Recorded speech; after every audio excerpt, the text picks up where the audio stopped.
Alright gents, so moving on from the example I just showed you, here's a question for you to do, and this will be the only volumes of revolution question I give you other than the ones on the worksheet. So off you go, have a go at this, and just to reiterate the fact that this is one you need to do, now's a good time to hit pause and have a go at this question for yourselves.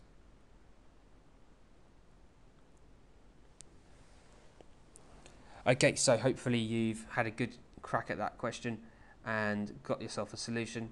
I'll go through it now and hopefully you've got exactly the same thing as me. So things that we need to immediately spot are the fact that it's being rotated about the y-axis, so we know which formula we're going to use. Here's our limits and obviously the equation.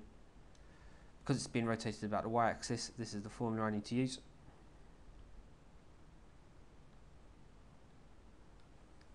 But I don't have x yet, so I now need to determine it.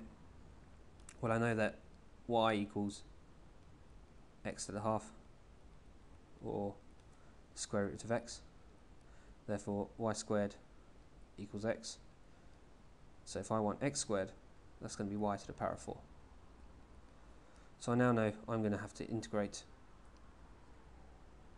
pi, the integral of y to the power of 4, with respect to y in between 2 and 5. And now it's as simple as actually doing the integration, which obviously gives you y to the 5 over 5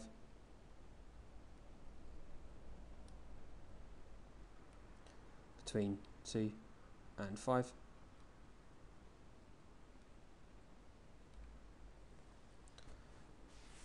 And so you end up with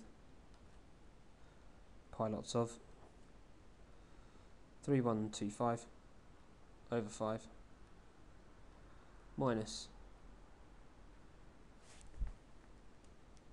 32 over 5,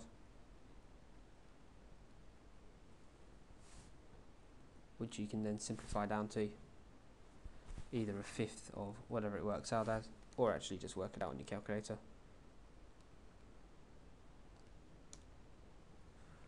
You get 3093 pi all over 5.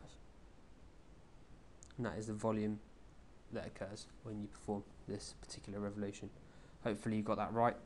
We don't really have time to spend any more practice on these particular ones, so have a look at the ones on the worksheet, and we're going to start on doing volumes of revolution between two curves now as we go on.